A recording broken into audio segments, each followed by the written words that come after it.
Hey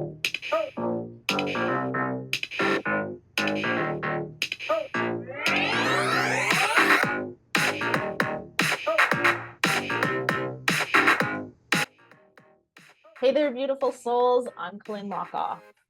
And I'm Meridee Hlokoff. And welcome to Spiritual Sisters with Sass, the podcast where two sisters with a passion for spirituality and a touch of sass come together to explore the exciting world of self-improvement. That's right, Colynn. We embarked on this incredible journey together, diving into different self-improvement techniques, yoga practices, and a whole array of life experiences. Yeah, and through it all, we've managed to create lives that are abundant, happy, and constantly evolving. It's been a wild ride, hasn't it, Meridee? You bet, sis. We've got two very different perspectives on life, but that's what makes this podcast so special. I'm all about diving in head first into life's adventures and embracing every challenge with a bit of sass. While Colynn here, she's got her own unique approach.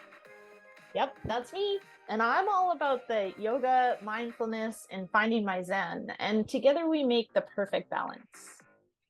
So whether you're looking for some wisdom, a few laughs, or just some heartfelt stories, you're in the right place. We're here to share our personal experiences and insights with you, all while exploring the wild and diverse world of self-improvement. So grab your headphones and get ready for a fantastic journey with us. Spiritual Sisters with Sass is here to uplift, inspire, and keep it real. Thanks for tuning in, lovely listeners. Let's dive in. Spirit and sass. Here we go.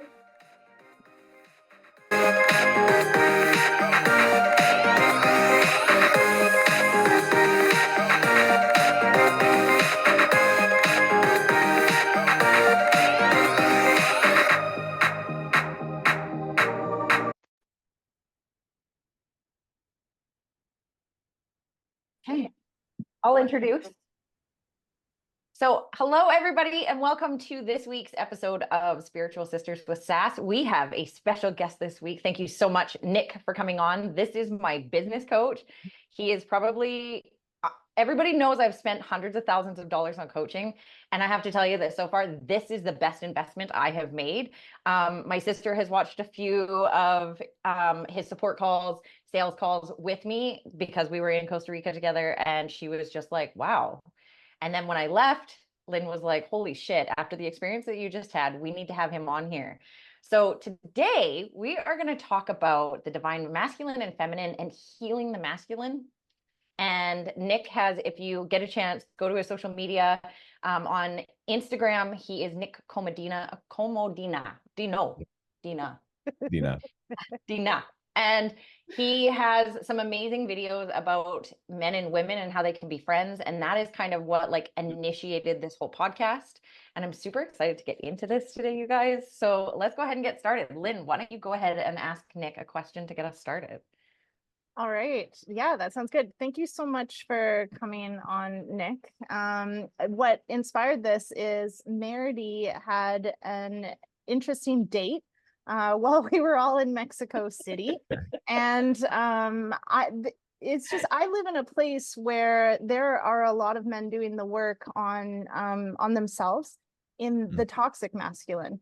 And a lot of women doing themselves on actually the toxic masculine themselves, myself included.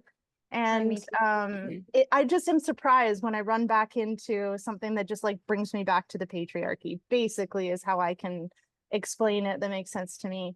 So I've overheard a couple things that you've said on your Instagram, and it's just like, I'm so happy that not every man is in this like old school mindset. And so I wanted to bring you on and have you maybe speak so that men can hear you.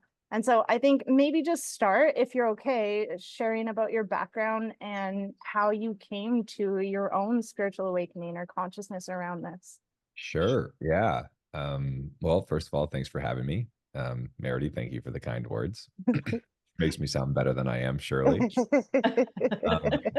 So I guess spark notes of how I got to here. I grew up in a trailer park, very poor, just me and my mom. I didn't have a father around. He walked out when I was about 2, and didn't really realize it when I was younger, but growing up without a masculine role model to show you how to walk through life, how to treat women, how to treat yourself, how to lead, I didn't have that. And so I had to pick and derive that through TV shows or anime that I was watching. So one of my favorite TV shows, still, I still watch it as a grown man, is Dragon Ball Z. And it's this anime about dudes that are so powerful and they scream and they get caught on fire with energy. It's like the fucking best. And there's one of the main characters, his name is Vegeta, and he's this very big, pompous, egotistical, aggressive, angry fighter. And he was always so cool to me.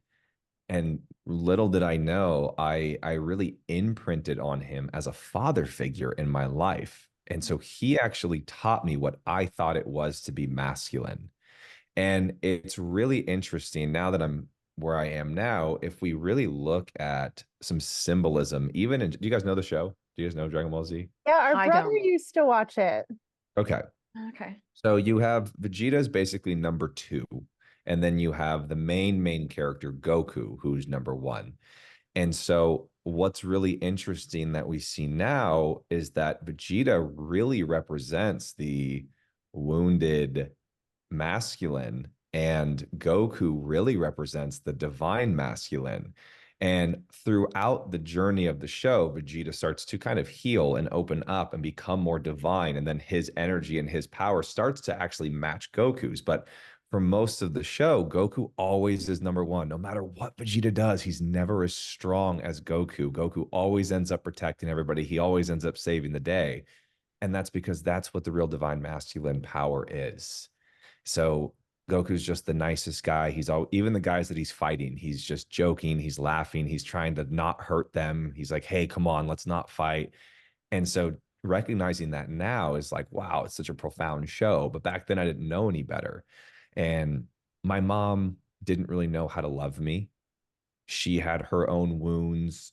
My grandma was the most angry woman on the planet. I mean, she was racist. She was, I mean, it was hysterical. We would joke how she was just this angry old woman. And I never once stopped to think, because I didn't know any better, that that's my mom's mom. That's the person that taught my mom what love is. And so my mom never even felt unconditional love growing up. So how could she unconditionally love herself? So how could she ever unconditionally love me?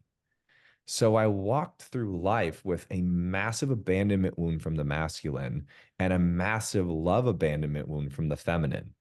And I was just very angry and confused. I didn't know how to get my needs met. I didn't know what my needs were.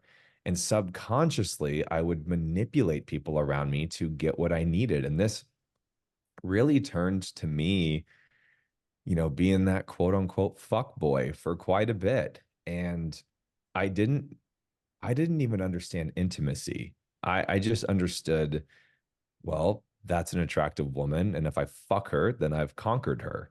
And if I've conquered her, then I'm safe, I'm desirable, and I'm the man. And so that would be really the only lens that I would see women through.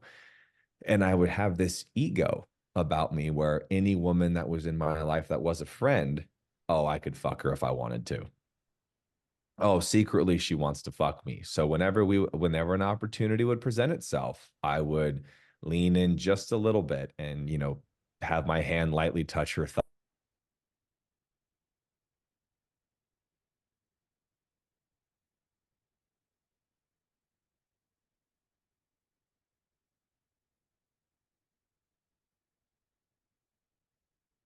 It just continued to spiral and spiral and spiral. And I really just didn't know who I was. And when we don't know who we are, we start to hurt people that challenge any sort of perception that we think is going to keep us safe. And that really is, I mean, I was the walking embodiment of a wounded masculine and a wounded feminine, which is just a very interesting cocktail of fuckery to be dealing with as somebody who has no depth. I don't know how to look at myself. Meditation's woo woo. I don't know what this fucking means. If you are emotional, you're a pussy, like get over it.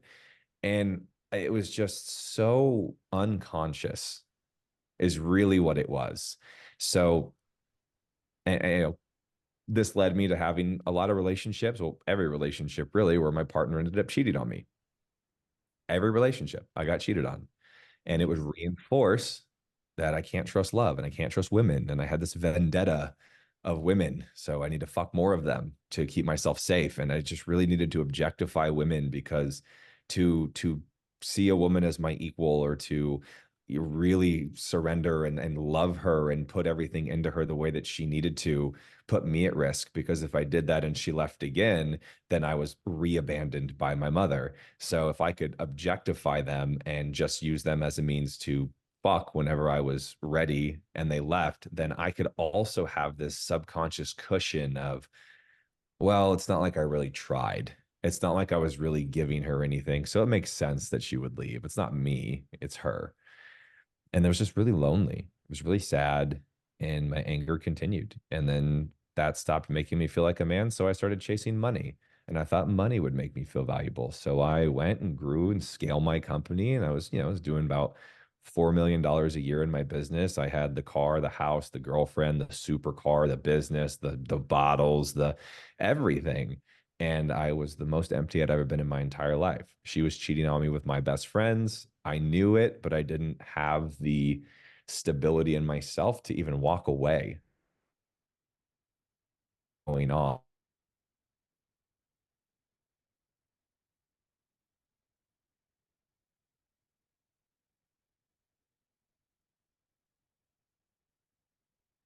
And I didn't know who I was anymore. And I found myself in my backyard with my gun to my head, ready to pull the trigger, because I had lost everything that I perceived is what made me me. And through that, I found God. Thank God. Um, and I started to really just say, okay, it's time for me to stop running. It's time for me to sit in my shit and really figure this out. And I hired some mentors and I read a lot of books, and I really just said, hey, this is the area of my life that I'm really challenged in the most, is relationships. I don't understand intimacy because I don't understand myself. I'm so afraid of love because love has only hurt me and abandoned me. And that can't be the truth. And, society's telling me that men are weak if they cry, and men are weak if they love, and men are weak if they show compassion and understanding and have conversations that are not surface level. And there was just enough of something inside of me to say that I don't think that that's true, to get me curious. And I worked, I studied under David Detta, I studied under G.S. Youngblood, and just some incredible authors of masculine leadership and relationship books. And I really started to understand, and I could see it was a universal truth. And I felt it. And once I really allowed that universal truth in me to say, yeah, maybe it's not my role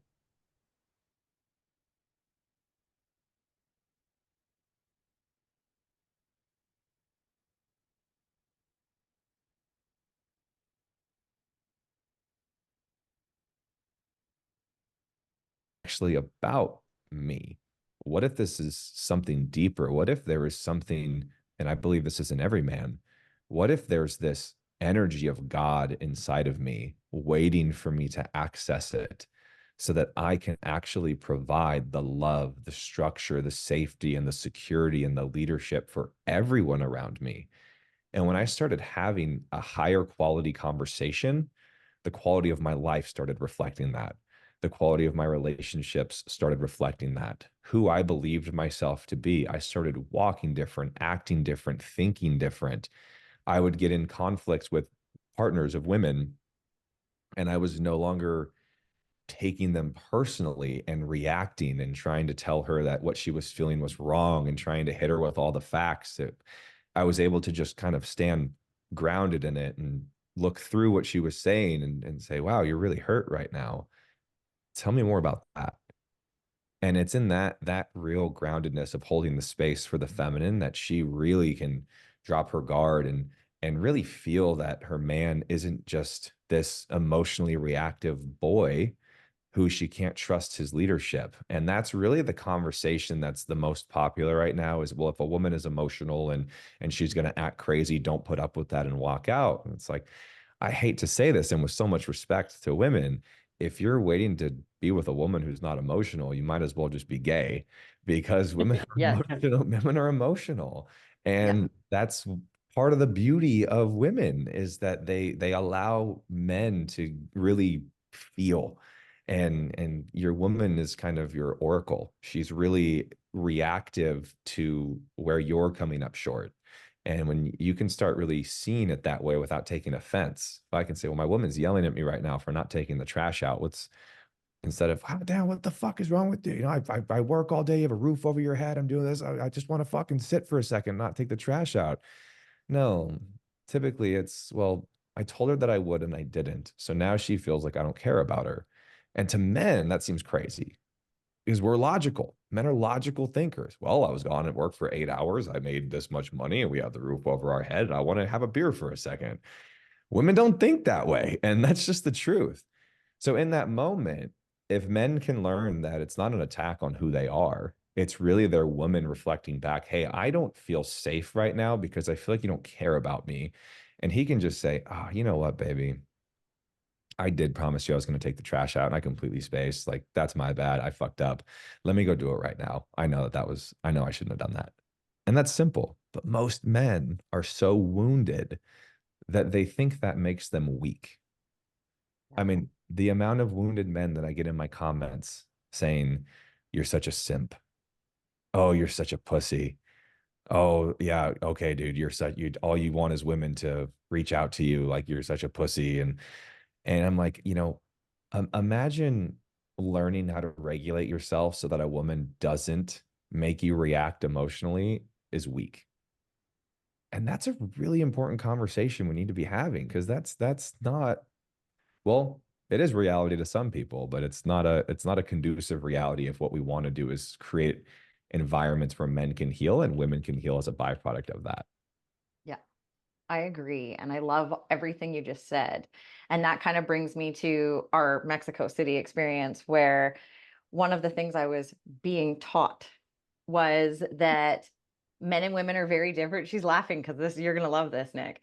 Men and women are built different. We're just different human beings. And I agree. Like you just said, like, men are a lot more logical and women are a lot more emotional. Well, real quick, We also I just want we to also can, clarify on that just yeah. real quick. And so, really, we would say, and I've learned to be very politically correct when I speak about this stuff. The feminine energy is very emotional. Right. The masculine energy is very matter Right. of fact. Now, these energies a man can be fully feminine, a woman can be fully masculine, and they can have an amazing relationship because the energies just need to have polarity. For sake of conversation, let's just say femininity is women and masculinity is men. So I just wanted to preface that so that nobody blows a head gasket. Yes. So in this, I was told that there was a couple of things that happened in this conversation, but the one that stands out with what you're saying is, he said to me, men and women are just built differently. And I was like, I agree, because I even know people who are trans who have either started taking testosterone or started taking, female hormone, because of the hormones is completely different. So it's really interesting there. But what he tried to tell me was that a man will cheat on his wife, but want to be with her forever because he loves her. But a woman, when she cheats, she leaves. And my response to that was, a woman typically doesn't cheat until she's done with the relationship. And then they leave because they're done with the relationship. And what I asked, because I didn't really want to get into it, was I asked, well, can you help me understand how you can say you love someone and want to be with them forever, but you go and cheat on them? Because I don't cheat. I've never cheated. It's just not in my blood because I've been cheated on and I know how that feels. So how do you say I love someone and then completely disrespect them in that way? So I think that, one, I can't define what somebody's definition of love is for themselves. So if that's his experience, then okay. Because for me to say, oh, you don't cheat on somebody that you love, that's me kind of taking my experience of the world and saying this should be everybody's. And, I'm also have an ego, so I think that that's the truth. But for sake of conversation, we'll keep it here. And, when I think that as this is the conversation, right? They say, well, men are biologically engineered to spread their seed and, Literally the words that came out of his mouth. right. Like we're meant to just fuck all the women and get them all pregnant and just have a bunch of me's running around. And, sure, that can be your experience.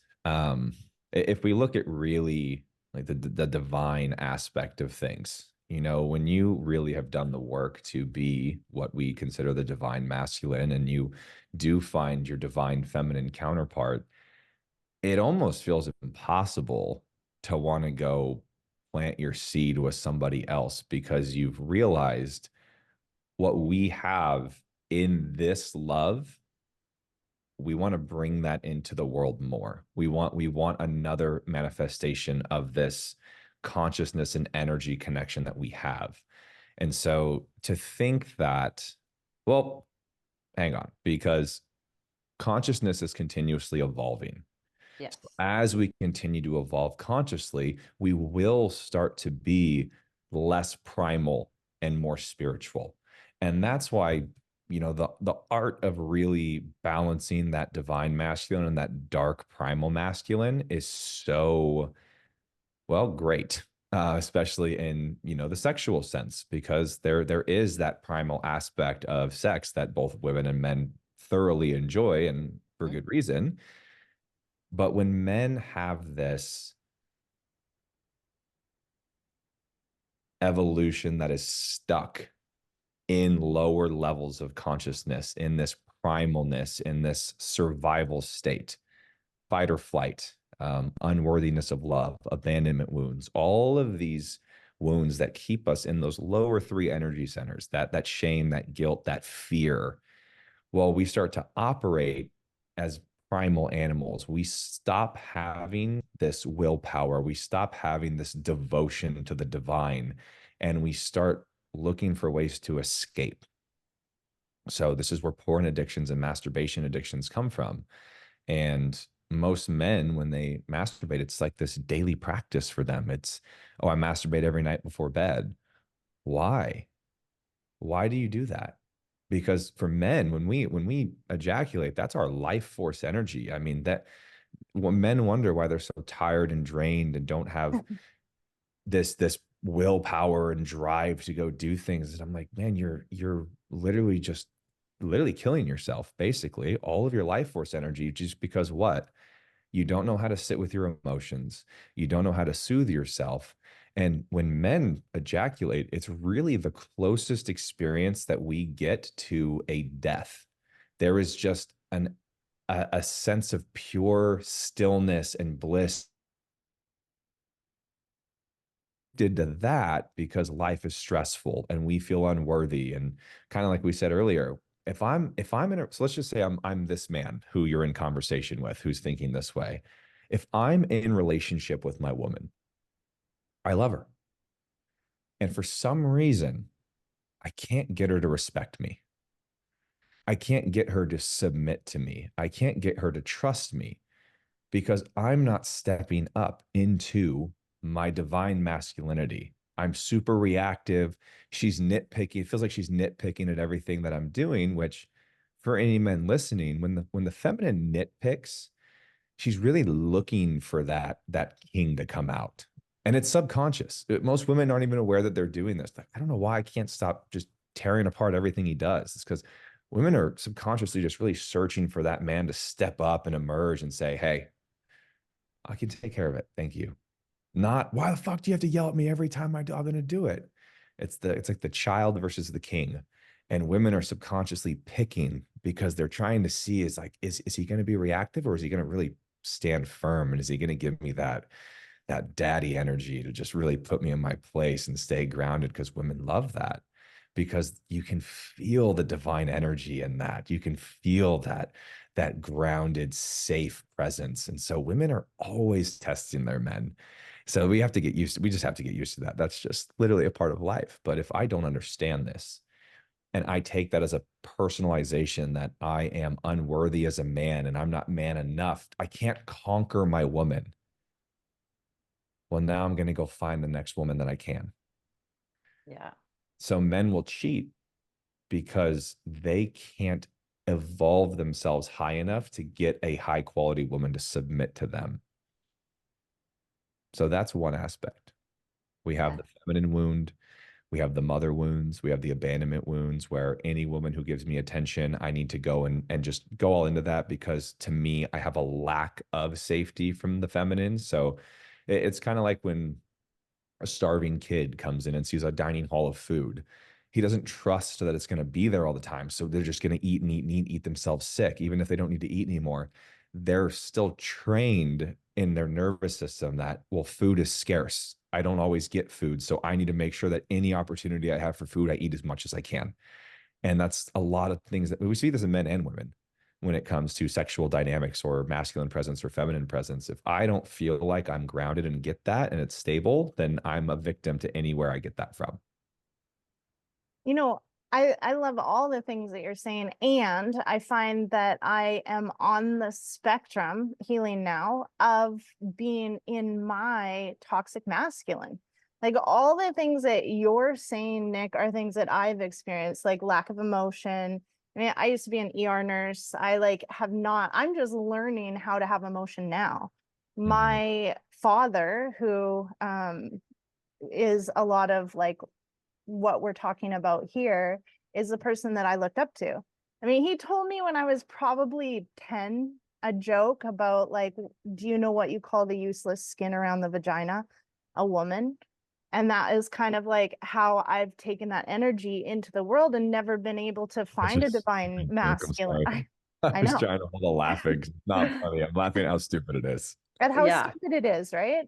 And taking that into the world and then never being able to find that man that can put me in my place or be a king, really. And so then I tried to do that. I tried to be that, I guess, for myself, yet I was taught by a very sick individual himself. So instead, that's what I encompass: lack of emotion. Meridee's talking about how can you say you love someone and cheat on them? Well, hey guys, like I'm the one that cheated. I am that girl that was like, you're not enough. And as much as I bitch or complain, or don't bitch or complain, because that's what I did, was the opposite, is like, I'm not going to say anything and try to set it up so that you can be so successful. And then what I started to pull in was feminine men. And then, to be honest, at some point it was like, you know what, dudes are fucking idiots. I'm just going to go for chicks because I can find more masculine in a butchy lesbian than I can find in any man that I've been with now. And then here we are in a place of like actually being with a man that has healed a lot of the toxic, which is bringing me to my feminine, which is I'm like, oh shit.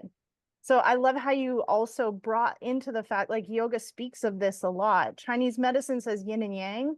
Yoga speaks of feminine and masculine energy. And in order for us to be balanced, we have to be in the divine of both. We have to find our balance, masculine and feminine, which is where I am right now. And I mean, it's an interesting place to be, because I can like hear both of you. And I've always been like, oh my God, even dating women, I'm like, man, they're so emotional. Like this is so much. I can't handle this. Like I'm just gonna be by myself, I think maybe. Yeah. It's really that, and this is an interesting side tangent of this conversation, but the polarities attract the polar opposite. So when women and a lot of women, and this is why I say when we heal the masculine, we heal the feminine. A lot of women are walking around with this massive masculine shield up, and they're going, you know what? The men in my life, my father, my brother, and my first boyfriend, or my first three boyfriends, or whatever, they've all shown me that they won't take care of me. And so I'm done with this. I'm going to take care of myself. And with the way the world is now, we over glamorize hustle culture, and women can be these successful entrepreneurs, and we don't need no men. Men are trash. And there's all these movements. And here's the thing. I think feminism is the stupidest fucking thing on the planet. Feminism is actually toxic masculinity disguised by women, which is Right? so funny to think about.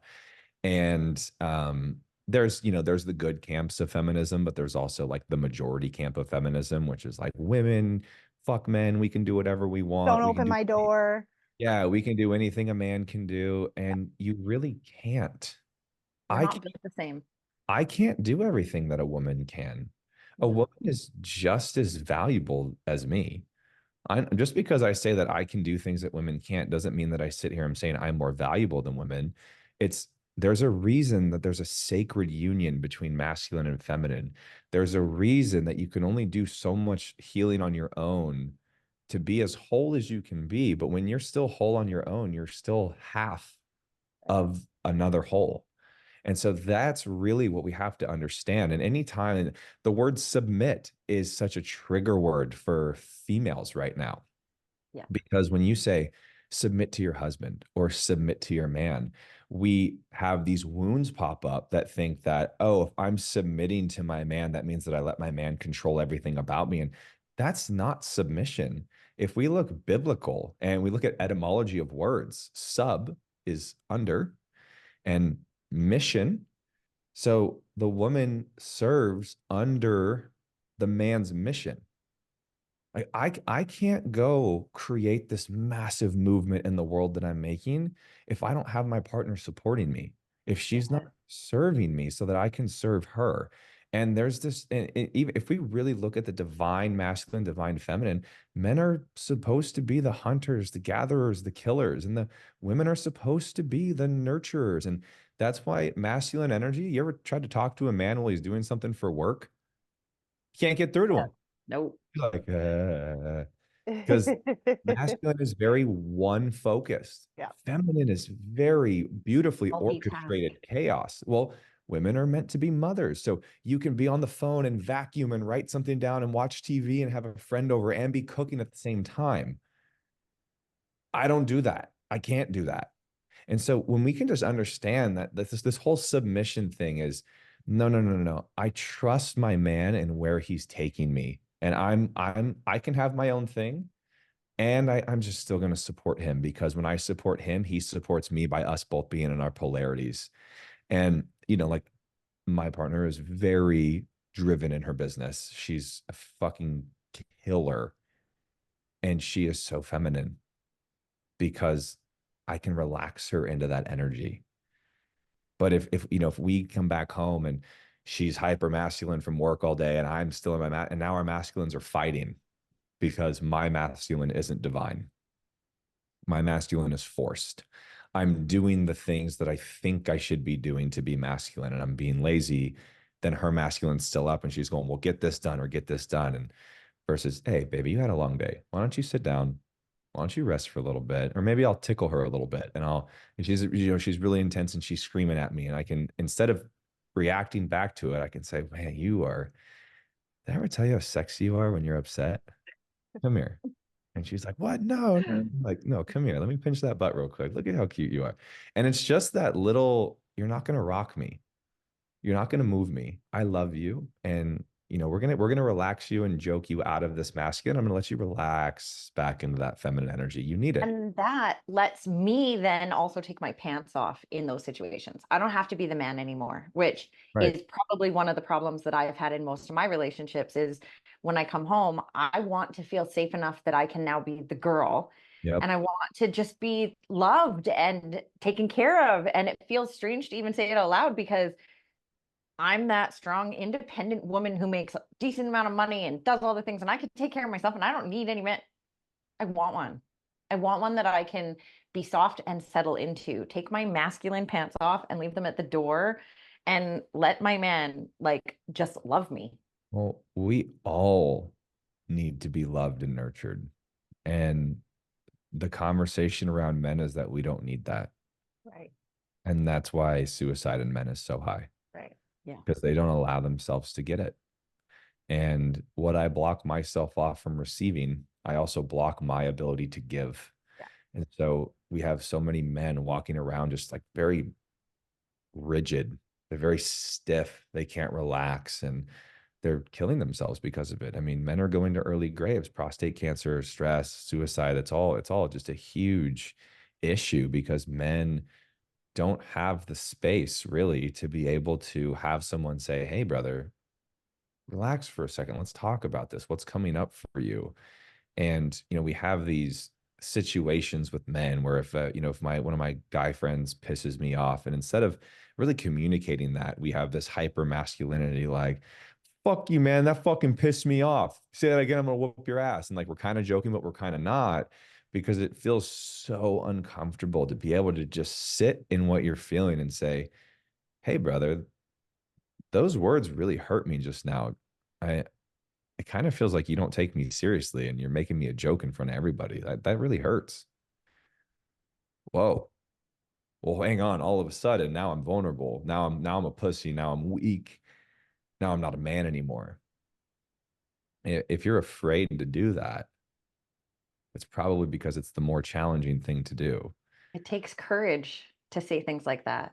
To me, that makes you more masculine to be able to stop and say, you know what, this actually hurts my feelings, than it does make you feminine or emotional or anything. It literally is like, holy shit, he stepped up. Mm-hmm. And I think the real art of that is men being able to express what they want or what hurt them, but I don't need you to do anything different. I don't need you to do something different for my internal state to change. That's really the conversation of a child. So if I can say, let's just say you go up to one. It's one of the biggest things for men is when their woman shuts them down for sex. And so let's say my woman's cooking dinner and I walk up behind her and I grab her from behind and I go, baby, let's go to the bed right now. She goes, no, no, no, I don't want it today. I'm cooking. Instead of me being, what the fuck? We never have sex. I can just kind of stay right there and I can say, no, I know you want it. And she goes, no, I really don't. I go, okay. And then I can smack her ass or something and say, well, if you change your mind, you know where to find me. This is like, it doesn't, I want you. And my emotional state is perfectly okay if I don't have you right now because I respect your boundaries. But that's not going to change what I want. And what most men do is, oh, I'd really like to have sex right now. Not tonight, I'm tired.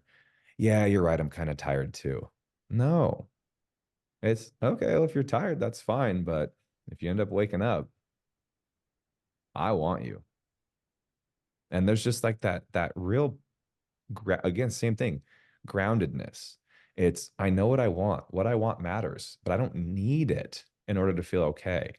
And so just like me asserting something, it's, let's say that my partner is out and I see her touching a man's shoulder at a bar. And instead of her coming back and me saying, what the fuck are you doing touching that guy's shoulder? You want to go home with him? You want to go? Is that what's up? Say, hey, baby, I noticed that you were talking to that guy at the bar and I saw you put your hand on his shoulder. And when you did that, I noticed that my stomach got really tight and I felt really nervous. And I think it feels like I'm having a hard time trusting you right now. And I guess my desire would be for us to kind of figure that out because I don't want to feel that. Mm. And so it's like, I didn't accuse her of anything. I just said, hey, here's what I saw. Here's what I experienced. And here's my desire. Can we talk about it?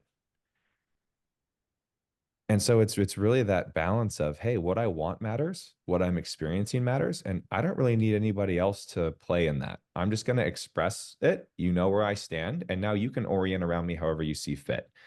And if you orient around that in a way that doesn't feel good for me, well, then I can lead myself out of the relationship. But that forcefulness, what the fuck? We never have sex. What's wrong with you? Or why are you fucking touching these guys? That's not how we get what we want. That's a temper tantrum. Mixed with not taking out the garbage like you said you would and all the other shit. Like it to me, as you're saying it, there's where the feminine perspective comes in. And it seems so clear. Like you're not you, but and in this situation, like you're not doing the things that you say you're gonna do, and then your reactions are incredibly off the charts, and then all you want is to fuck. That's all you're coming at me for. Wow. Okay, great. No, I'm cooking dinner because guess what? You didn't take the fucking garbage out again, so I had to. Then the compost, then blah, blah, blah, right? So and you're having a temper tantrum because I touched some guy's shoulder that told me I looked beautiful today. Right. It's the same dynamic as mother, son. Yeah. You clean the house all day, you put all of his toys away, you had to go clean up the trash, Oh. and then you just start making dinner, and he comes downstairs from playing video games all day and goes, "Dinner's still not ready?" And then what do? "Oh, I'm sorry. I was fucking cleaning the house all day while you were playing video games. Why don't you help me a little bit?" So men are creating this mother-son dynamic in their relationships because they don't know, because they're not taught. And so, like, I'm not any men listening to this. If this is you and you can objectively look at that, it's really not your fault, but it is your responsibility. Yeah. You're not the problem, but you are the solution. And that's really the conversation of empowering these men to say, hey, this is cool, but it's not cool anymore. Right. It's I cool. don't want to have sex with my son. I don't want the responsibility of this relationship becoming a mother-son relationship. I Mhm, want a man. mhm, But we're very important in healing the masculine as well, as like we stepping into the masculine role have been enablers, because we are cooking the dinner and letting, our partner play video games all day, and then, getting pissed off and then bitching about every little thing. It's like, it's a whole, it's a mhm, partnership that we're mhm. all on in order to heal all of it. Because this is the first relationship I'm in currently in which I haven't felt like someone's mother. And my partner consistently reminds me, remember, grown ass man here, because I'm so used to trying to prevent my partner from failing, setting him up so he doesn't fail. Hey, did you call that thing? Hey, did you do this? Hey, can you also do this when you do this? Because for me, my partners have just like not had the knowledge breadth to like, if you're gonna go take the garbage out and the compost is right beside it, could you take them both out, please? So I've had to do this thinking for myself and my partner. And like Meridee said, I've literally told all of my partners, I feel like your mother, and now I don't want to have sex with you because it's disgusting, because you're like my child. The cycle continues, Yeah. and so that's why I always say, I think it's really easy for men to say, well, she's not, or well, she will, if she would just. Yeah. And it's the same conversation you have about your mom, because men aren't taking the initiative to say, okay, yeah, my woman's being a little crazy right now. She's not following my lead. She's not submitting to me sexually. There's something wrong with her. No. And, albeit there's definitely cases where the woman is just like that and abusive, and Yeah. there's still the responsibility of the man of, why did I attract a partner like this? But that's a different conversation. And I think if men can really ground into the space of, oh, my woman is really my mirror of where I'm coming up short as the masculine in this relationship. And can I learn to see my woman as that oracle, that person who is telling me, hey, you are not stepping up in this area, and I see the king in you. I know you're a king, and I'm trying to help you bring that out. And if men can't see that with the gratitude and not take it personally, men, if your woman's not bitching at you, then she doesn't care about you. So when the woman is poking at you, she's saying, I know my man. I know what king is in there, and I want him. And so the second that my woman starts complaining to me, I know, okay, I've stepped down a few steps from the king's throne. Thank you for bringing that to my awareness. I was getting a little lazy. That's really hard to ground into when we've conditioned ourselves to behave as the child. Right. Touche. I feel like that's like mic drop. Yeah. That was beautiful. I It- loved this entire conversation. I appreciate you so much, Nick, for coming on here. And I appreciate you for what you're doing in the world, because Thank you. more men need to really start to heal themselves Mhm. so that the world can come back to this place. I Yeah. feel. If I can share something that I'm creating for men Please. right now. Please. Yeah. So, um, Well, I guess really I kind of have to share a little bit of a personal story here first, and Yeah. then we can kind of get into it. And so I was at Electric Forest this last weekend Okay. and doing some acid in the middle of the forest. It was phenomenal. And I had been thinking after my last event how I needed to get back into real men's work because I was doing retreats a while ago, and I've been having those mentorships, and it was really amazing. I don't know why I stopped. And so I had masculine workshops at my apartment when I had my live event, had about 25 men over, and it was just so powerful. And I just went, yeah, I feel like I need to start doing that again. And I don't really know what that looks like. And at Electric Forest, I mean, I'm in the middle of forest. I'm at peace. I'm on acid. I'm just fully open for some downloads. And really, I just had this big God moment of it's time. And it wasn't even a question. It was like I heard that it's time, and I just knew what I needed to do. And at the same time, I started getting, and I've had some issues, digestion and stomach wise, for probably 2+ years, and just kind of whatevered about it. But this day, my stomach was so swollen, it felt like daggers were in it. I was getting super sharp pains in my private area, and I couldn't go to the bathroom. And I'm like, this is abnormal what I'm feeling. So I actually ended up going to the medic tent, and through a bunch of questions and stuff, the medic told me, how long has this been going on? And I said, about 2 years. And he said, man, it actually kind of sounds like you have an enlarged prostate. And I was like, oh shit.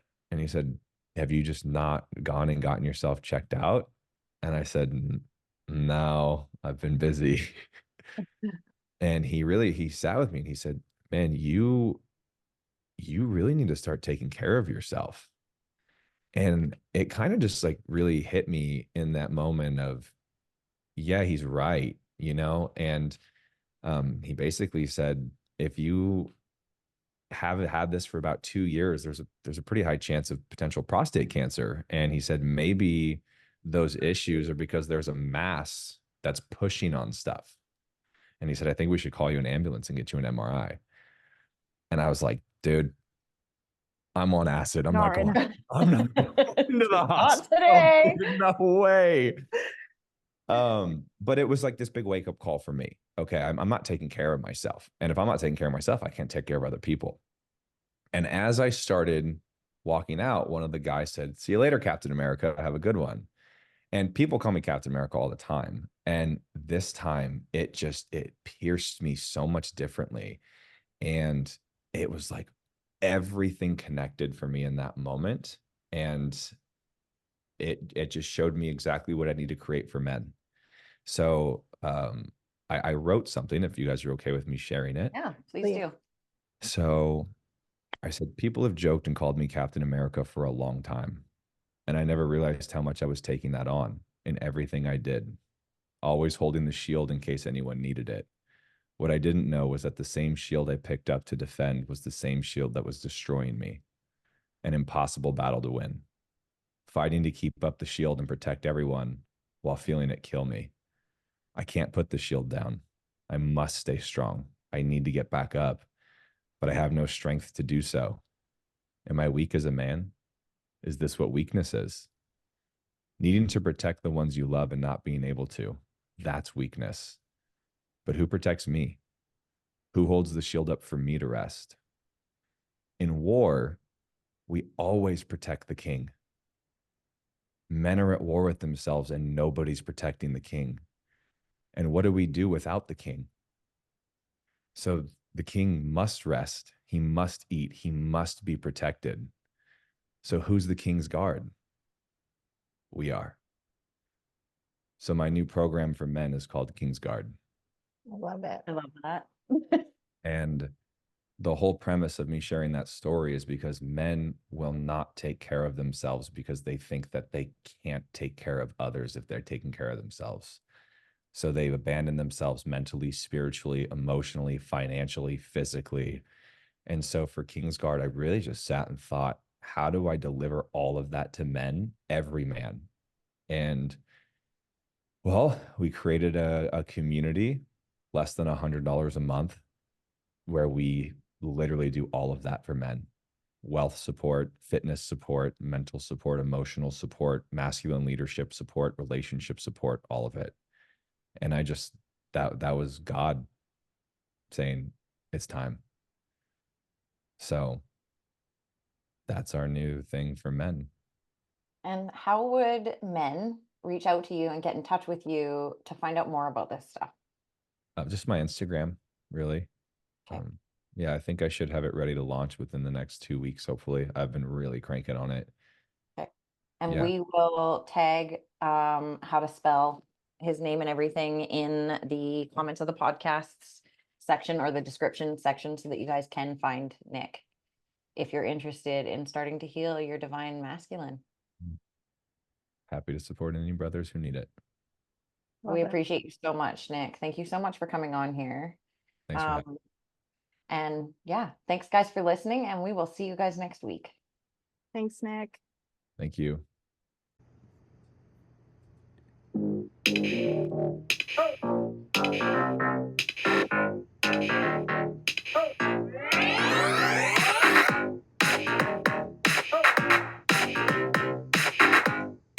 Thank you for joining us on this spirited journey today.